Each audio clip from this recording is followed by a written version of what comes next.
slow start against good teams, obviously the number one team, when it comes down to those moments and you run out of time, that's what's going to happen. Do you think it's all upstairs? I do. Like we keep saying, these moments, these situational moments through the game, that's where I believe. I don't think it's much of a talent thing as much as people want to make it. You've said it before, when it comes to guys on the outside, you give them opportunities, they'll make plays. We saw that because they're hearing all this stuff too. Easiest path, the weather, these teams from the south coming up north, where maybe it is a beneficial factor, but as a player, you can't even think that they're thinking they're going to be lesser of. You start thinking like that, then you're coming out a little slower than you think, or they're moving faster than you think. You got to believe that they'll be prepared. They're just as hungry. A team would love no more than to come in and shut us up and make the crowd go quiet for a little bit and things of that nature. So the Georgias, the Bamas, the Texas, that is college football royalty that's been in this sphere for so long. I think we're truly knocking on that door. Now, how do we get a seat at that table? And the only way you do that is by doing what you're supposed to do and then eventually taking advantage of an opportunity that comes. So, and that comes with making those 4 to 3 plays that you keep bringing up. That's what it is. Quarterback sneak right side, touchdown, Penn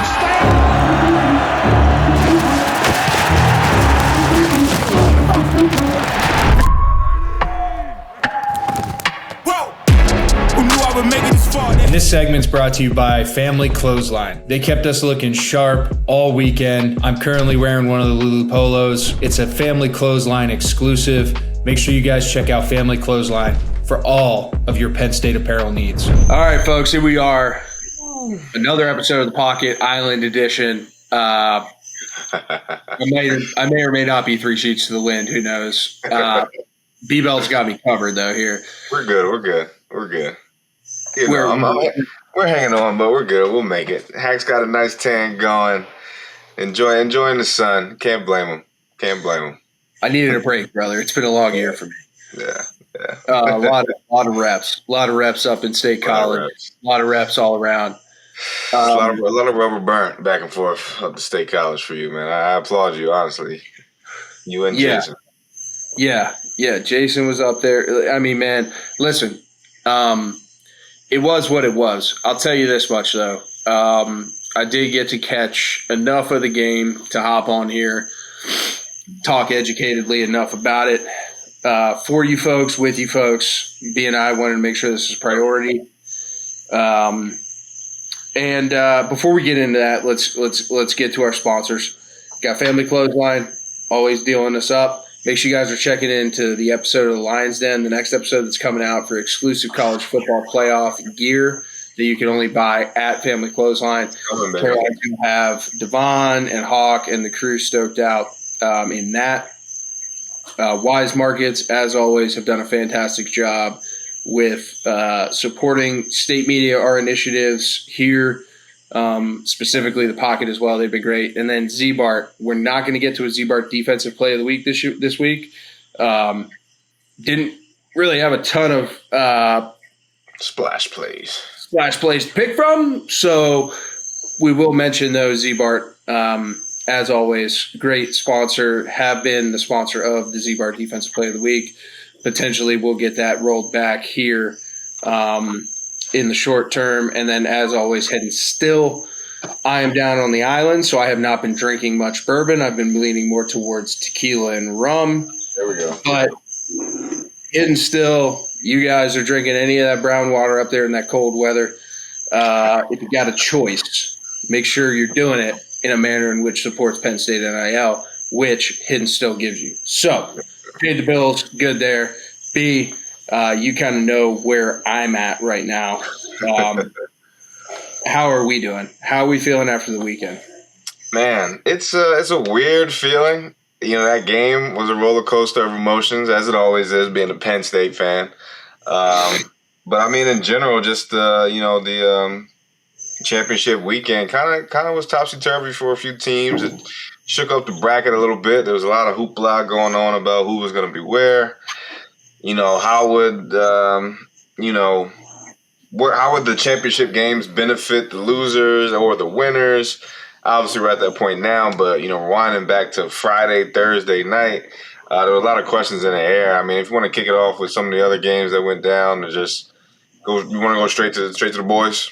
Yeah, no, I mean, I think we can chop it up. I mean, I watched the Georgia Texas game pretty closely. Yeah, that seemed like the way that played out was like an NFL game. You know, Correct. great defense. Schemed up. A lot of corrections being made. Obviously, Carson Beck going down took it for a little turn, but our guy Gunner stepped in and looked pretty good. For the plays he needed. And the Bulldogs, man, they it's hard to count them out. You can't count Kirby and those boys out. They grinded, man. This Texas team, I've been high on them all year. I'm still high on them heading into the playoff. But that's the other unique thing is like the enthusiasm heading off of a game that potentially previously was like the be-all, end-all, right? You have a championship game. You're now playing for the winner really is playing for a college football playoff national championship.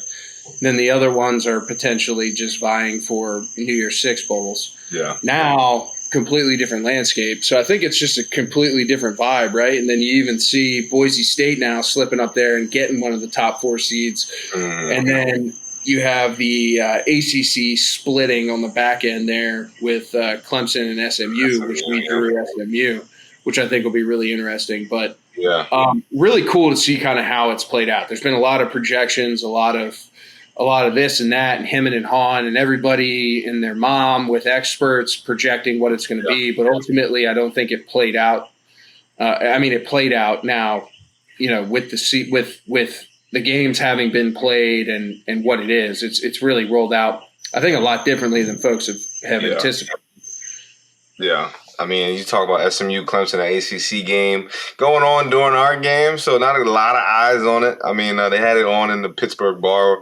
I was watching the game on, and at first it was, okay, Clemson's going to handle this. And by the time I transitioned back, I was like, oh, shoot. I hear this game's 30-31 up coming down to the end. Clemson eclipsed them just at the end. So I honestly have to go back and watch that game to get a better look at SMU going into this weekend coming up for us. I don't know too much. I know they got a pretty electric quarterback. The ponies. They got some dogs down there. They got that roster built up. They've been waiting for these times like this. A lot will say. Use some of those funds going around that part of Texas. So it should be a fun matchup for our boys. But I don't want to get too far into this upcoming weekend just yet. Take it back. We touched on Georgia, Texas. I was looking. I don't know. How would you grade Quinn Ewers' performance overall? I mean, it's tough. That's a tough defense. It's tough, man. I'm a big Quinn Ewers fan. I think the kid can play. A couple boneheaded mistakes against a couple, pretty rudimentary defenses. Like the one pick he threw, it was 2-man, clear as day. That was short game plan with them. 3rd and 8+. I think just because Quinn had the ankle, they weren't quite sure what his mobility was going to be like. So they were going to try to button things up, and he tried to throw like a stop route or a comeback or a curl into 2-man. Anybody that's played the quarterback position at that level knows that's not what you're throwing, and especially in those type of situations. You could even get to something that's a little bit better. So I just thought some boneheaded stuff, but also a good enough player. We'll see what happens. They got when you look at the draw now, Texas and Penn State really made out for having lost their conference championship games, but then the way it's seeded, Texas has Clemson first round. We got SMU, and then we would go into the BYU or the Boise State. Texas would go into the Arizona State, having won the Big 12. So it's really interesting to see how this draw now has shaken out to where you're playing an extra game as a Penn State fan and even as a Texas fan, but really are you? Because you're going into 2 games potentially in a row headed towards the semifinals where on paper as a roster, you're probably better than them. Yeah. You know what I mean? Yeah. Yeah, that's the part that, a lot of people are flaming the committee for, because, what is the benefit of not going to the championship or going or winning and or losing, but I also do think it's going to change every year. All these teams, every year, what we are as Penn State right now after being a loser of the Big Ten, that may look different next year or will look different for whatever team that may be. It could be us again, so almost in a sense, I kind of want to cut the committee some slack because, it's a toss-up. The criteria they get hammered by based off their criteria. Obviously, someone's not going to like it. It may not make sense to this particular organization or university, but man, there's a lot of good teams out there, similar records, better records, quality of play. It's tough, but as a loser of the Big Ten championship, we can now talk about, which we'll get into here. But like you said, our path isn't too bad. Coming off of that Oregon game, it's tough. It's really tough to hang your head on it. We'll get into how our boys played, but it's a tough not to be optimistic about the future of Penn State football in the next few weeks. So, as a fan, took the L, but gotta feel pretty good right now. Yeah, let's dive into that, dude. I think it's a good transition point. Kind of like I alluded to earlier, like just a different vibe coming out of a loss in a championship game because of the potential now that's on the table. Yeah. But what were your just general takeaways of the game? I kind of came into it. I said, listen, by any means, cutting it, from as simple as I could put it, like I think if we made this really sloppy, we would have a really good chance. I think if it turned into a track meet, Oregon would win it. And subliminally, it turned into a track meet, but we played better than I thought we would in the Penn relays. You know what I'm saying? I thought we did better than was expected. I was a little disappointed in the overall defensive performance, but that is the number one team. Dan Lanning's got those guys ready to go. They're fast as hell. Yeah. They were playing on an indoor turf. No weather. Like they looked like what they were supposed to look like, and then subsequently we just we kept up a lot better than I thought we would, and we just shot ourselves in the damn foot. We throw a pick six, we miss a field goal.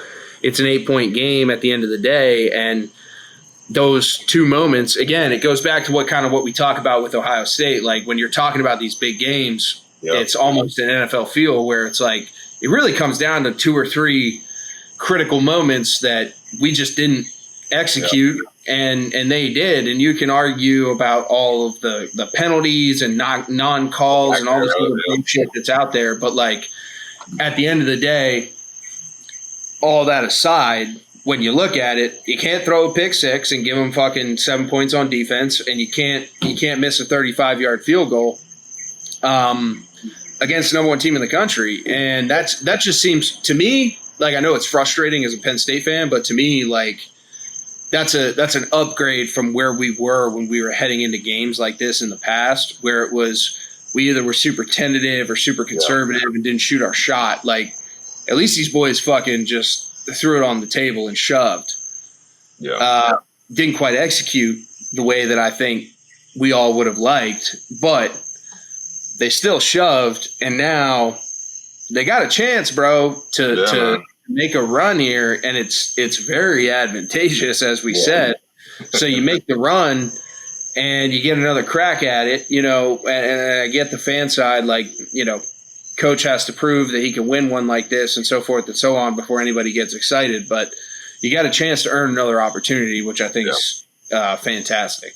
Yeah, another opportunity is all we can appreciate right now. But to your point of kind of, almost being surprised by the, success of our track team, or maybe we could say it, I almost feel like defensively, maybe, which is the opposite of how the season's kind of going the last few seasons, is think the defense kind of got caught by surprise in the speed where the offense was kind of moving along. Like, hey, this is what we do. This is what we do. Let's keep going. Let's just ride with it. And you know, for whatever reason, I can't put my finger on that. But as we talked about throughout the year, I mean, slow start against good teams. Obviously, the number one team.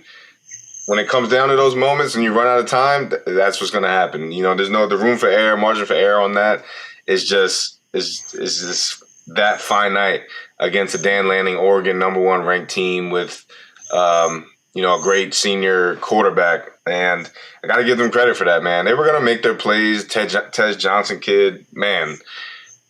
Honestly, I had seen him all year. I've seen the plays, but against us on that turf, like you said, he looked next level speed and quickness. So Dylan Gabriel made all the plays. We couldn't really rattle him, you know, which, I mean, he's been through a ton of situations. He knew where to go with the ball. Even when we were right there about to get a hit, I know, like you said, some of the penalties or lack thereof could have affected that. But all in all, I think, you know, I'm one of the guys that, you know, I take no moral victories.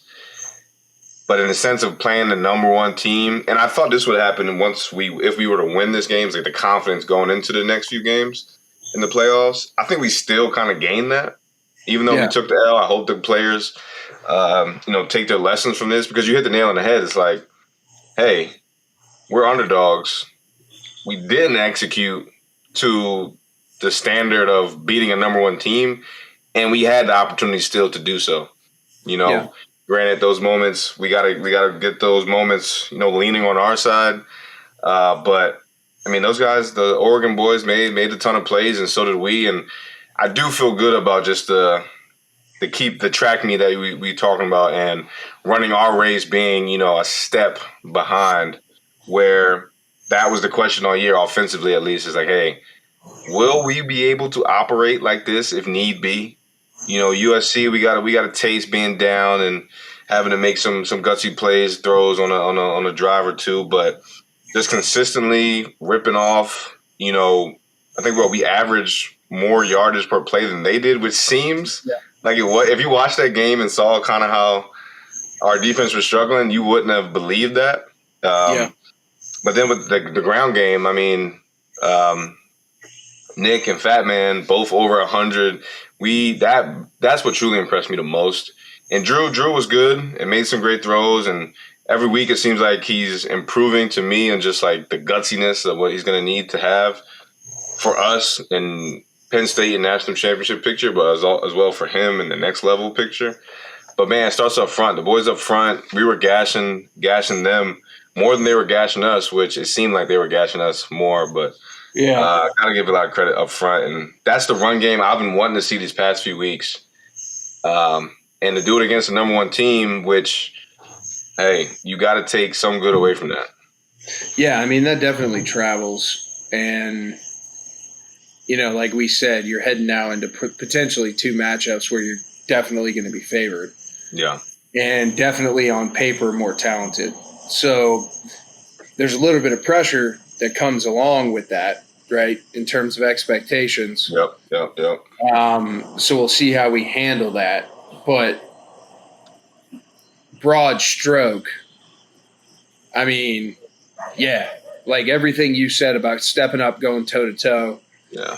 Not a big moral victory guy, but it was a moral victory in the sense that they tasted, felt, saw. You know, they had the Ohio State experience earlier in the year, and now this other one. And it sucks that it doesn't work out as a W, but in some capacity, you have to just keep chopping wood and carrying water, expecting that it might that those tides might turn, right? Yeah. And to me, that's got to be the expectation. You got to go back to work.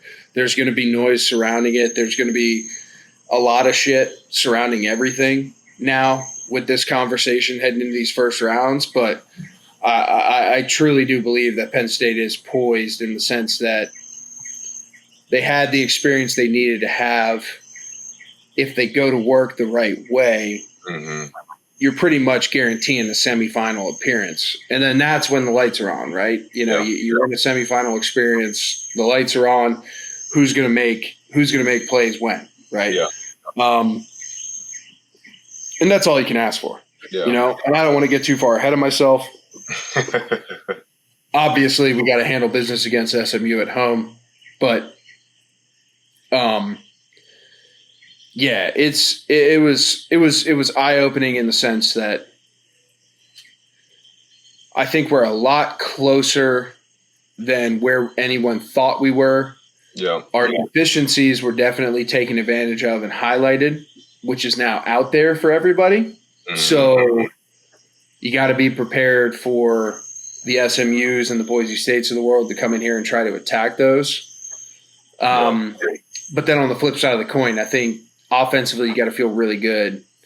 You talked about Dylan Gabriel playing a great game, and then you also talked about how Drew's been developing. And, listen, Drew makes great plays. He does the whole nine. But at the end of the day, there's still, I think, some meat on that bone for him. Oh, yeah.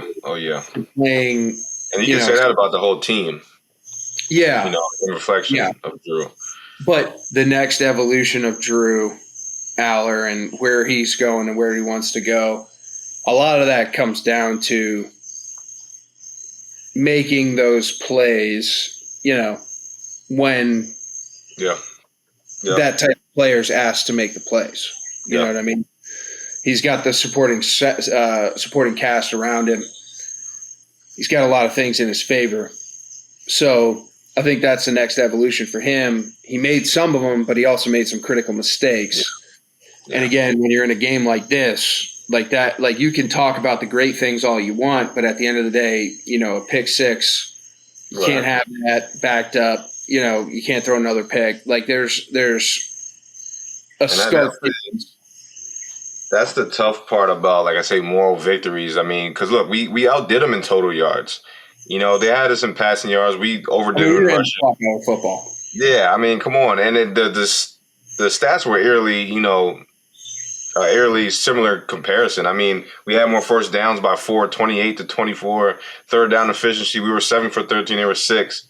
Fourth down efficiency, both 2 for 2. I mean, we played the game, but it ultimately comes down to interceptions thrown / turnovers. Us 2, them 0. And obviously that falls on Drew. Similar to how you were talking about, we were talking about Quinn Ewers with the 2-man kind of interception. That's kind of how I see that last one. I mean, but at the same time, it's, hey, we give your guy a shot. I know he got a lot of gripe. It was 2nd and short, if I'm not believe, and maybe he did have an underneath throw he could have hit, but it's also kind of maybe what we've been wanting from him. But he's got to learn whether the timing of the game and obviously ball placement, all that could help that and everything. But outside of Drew on the turnover battle, defensively, I look at it as hey, we had some opportunities to even that statistic with some of the forced fumbles that we caused, but just couldn't recover. And those plays are going to get lost in all of this. Obviously, Drew, the last game-ending interception. But I look at it, my defensive mind is hey, boys, offense, they've got things to do, but what can we handle? What can we take care of? We had some opportunities to turn the ball over, critical moments, but we just weren't able to get on the ball. And those are the plays I keep thinking of. You give more credit to Oregon in that scenario than you do grievance towards our defense, or how do you weigh that? Yeah, man, it's tough, especially for me as a guy who has caused turnovers in some, big moments. And a lot of times we didn't recover, and it always gets lost. And that thing always burns at me. It's man, that play could have been even more monumental if we can just get on the ball, And it's hard to say. I don't think I'll take it as more of a grievance to us just because obviously we're at the loser end of the stick. Now, if we win the game, then maybe it's different. But, I mean, hey, number 1 teams, they find a way to erase their mistakes. And if that's falling on the ball, hustling to the ball more than we are, then that's the way it is. So I'd have to lean that way. Yeah, it's tough, man. I just think the defense it's been so heavily like leaning towards the defense, like always keeping us in these types of games. And for the first time in a long time, like I had to tip the cap to the offense, like carrying their weight, and the defense really kind of being behind the ball there.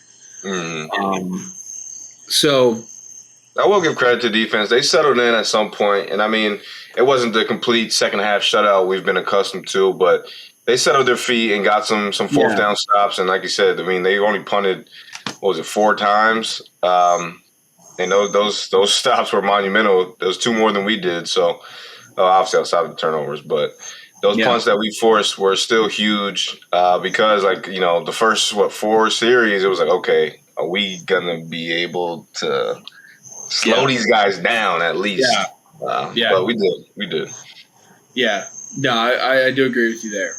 But like I said, I think that's a good transition point. We talked about it. You know, if you're gonna encapsulate this game, I think it's a moral victory heading now towards arguably the easiest path in the college football playoff of any teams. How do you think we're going to approach that? I think that's a unique conversation, and one that everybody's avoiding. Yeah, I mean, you look at it 2 ways, and it takes me back to coming into this Big Ten title game. Is that like, hey, we knew Dan Lanning and Oregon Ducks, Dylan Gabriel and boys would come in ready to go, right? Off rip, straight from the kick. And we knew we'd be ready to go, but based off history, is like, are we going to be clicking on all cylinders as opening kick? And then, you know, it wasn't the case. So going into these games is like, do I have the confidence that we are going to, hey, you know, all gas, no brakes out the gate against an opponent we should, you know, be favored over? You know, history may say these are the games Coach Franklin and Penn State has been great at over the years, winning the games they're supposed to. So one side is like, hey, we should handle business accordingly. The other part, I may be a little hesitant, is this is new territory for us. Expectations are high. And like you said, will we match those expectations? And that part is a little scary just for a, somewhat young team in terms of experience in this realm. Which everyone, this is new. It's the first time in it. First time being 12 teams. Territory for everybody, brother. Yeah. But I mean, like, coming from a Georgia is like, hey, I would expect them to know how to go about this game, you know. Yeah. But I'm still rocking with the boys. I'm confident. Yeah. Gotta be. I am too, man. And I mean, I think a couple wins in this playoff, like the ripple effect of that is going to be enormous. Recruiting, transfer portal, filling some key voids that we need to fill. And that's why I look at this next opportunity, obviously, as the most important one of the season, because if you go out there and handle business the way you should the next 2 weeks, I mean, then it's like fucking anything can happen, right? And you truly are playing with house money at that point, because you're not like, I don't mean this the wrong way, but like, you weren't supposed to fucking be there. Right. So now you're there. It's like you're playing with house money, man. And this team has shown the propensity to do what they need to do, which is what we all talked about. But it's just small little situational football shit that's been getting in the way. And I know it's like everyone's kind of chasing that golden nugget on the other side and that little light at the end of the tunnel, like, oh, well, like, we haven't done it yet, and we've had a couple opportunities, but we're going to get it done this time. Fair hesitancy. But I think, like, the only way to eventually break through that is to continue to get those types of opportunities. Yeah. So they have another chance to earn that. And I think that's the best part about this is I think there's only really upside for Penn State as long as they handle business in the fashion that you said, like they should, and like Coach Franklin has done historically is you go handle business against SMU, you go handle business against Boise. All of a sudden, you're one of the fucking 4 teams left in college football, and you're basically playing with house money. Because you win, awesome. You break the fucking scale. You lose, you weren't supposed to be there in the first place. Awesome. Yep. Let's figure out what we got to do to build to get now to that spot again next year and beyond, right? Yeah. And that's where the incremental patience with a lot of this stuff is. But the fact that you did it definitely gives you a boost in the core verticals that you need it to, from a recruiting, from a coaching staff attraction standpoint, because you never know what's going to happen with some of these openings, and Coach K doing as well as he did. Yeah, there's already some. That's a whole nother fucking rabbit hole I really don't want to go down, because I hope Coach K, really, really appreciates Penn State and wants to stick around for a little bit longer. But I have to open up, write the checks, baby. Hey man, money does some crazy shit. No, that's a great point. And obviously, all that being said, it's got to be mentally, like you said. How are we going to prepare for these opportunities that we keep getting, that are great opportunities, but with the wrong mentality, it's going to mean shit, obviously, Yeah. So, and that's where I kind of. So you think it's all upstairs? I do. Like we keep saying, these moments, these situational moments through the game and these big games, that's where I believe. I don't think it's much of a talent thing as much as people want to make it. You've said it before, when it comes to guys on the outside, you give them opportunities, they'll make plays. We saw that this week. And it just comes down to mentally, hopefully blocking out the noise, like we've been saying, because they're hearing all this stuff too. Easiest path. And the one thing I do hate too is the weather, these teams from the South coming up north, to where maybe it is a beneficial factor, but as a player, you can't even think that they're thinking they're going to be lesser of because of the weather. You start thinking like that, then you're coming out a little, a little slower than you think, or they're moving faster than you think. You got to believe that they'll be prepared. They're just as hungry to get this opportunity. That's one thing, with Beaver Stadium. It is a benefit to us and the atmosphere. When I think of the type of player I was, I love going into a visiting atmosphere and feeding off that just as much. And I think we've seen that over the years. It's like a team would love no more than to come in and shut us up and make the crowd go quiet for a little bit and things of that nature. So it just comes down to mentally focusing on locking in on what we've been doing. It's about them, not about their opponent, I would say. And we do that. And like you said, man, the sky's the limit. And by the end of the season, we may go, holy smokes, we're a lot further than a lot of people imagine. We're dancing. We're dancing, baby. Tap shoes and all. So I'm excited.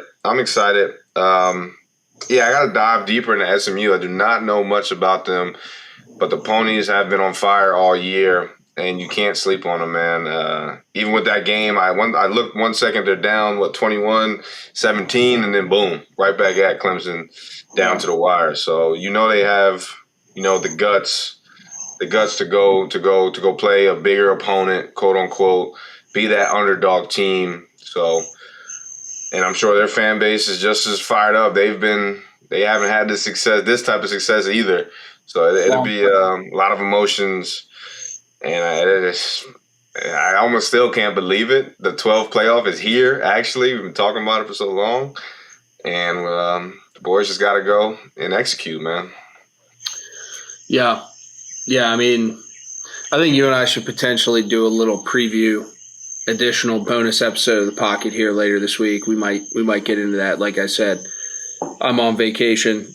Wanted to make sure we brought this to you guys. Kind of like I said, I mean, on paper, you got to think that this is going to be at least a touchdown favorite coming from Vegas, if not more. So, with that being said, some expectations are going to be thrown on the table here. But listen, man, I know we're kind of hitting on a lot of points, what everyone's hitting on, but I think from a player's perspective, the best thing that I can say is like, the next opportunity is the opportunity. You have to. We talk about styles, making fights, and all this shit that goes into this stuff, and they got to be very thankful for where they're at.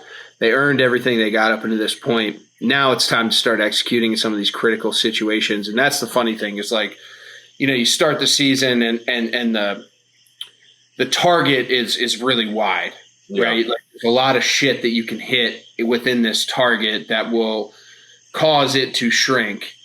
And I think Penn State's done a really good job of like honing that target in now to a small fucking Dixie cup.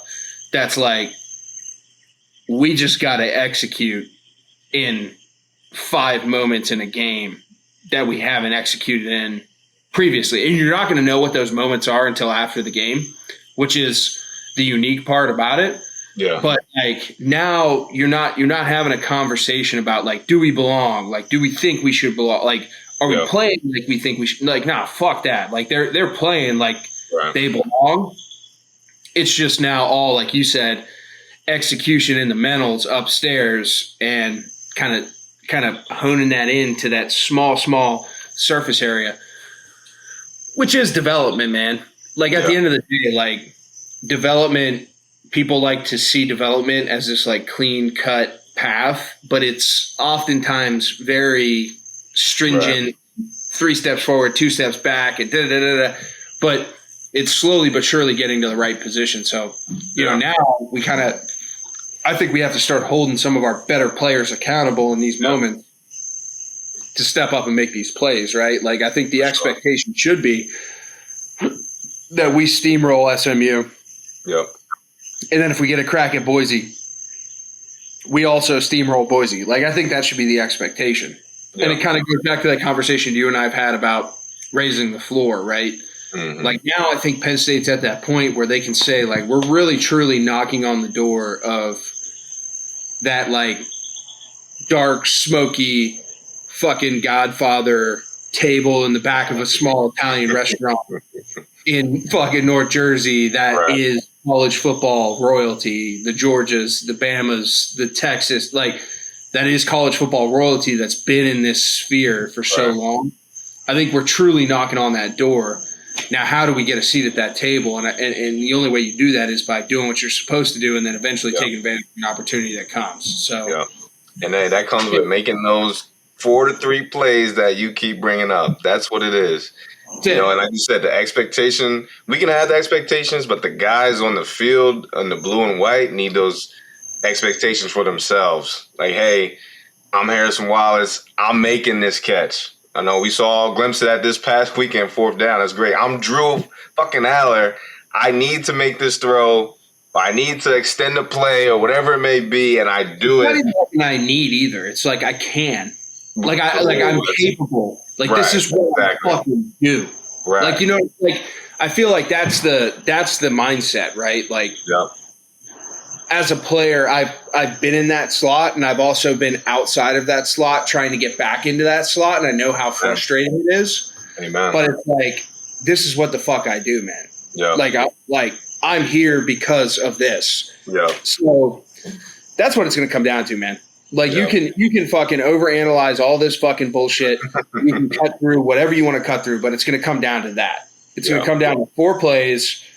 Who's going to make the fucking play and who's not? And up until this point, we've been the guys that have been chasing. Yeah, yeah. I like traditional football.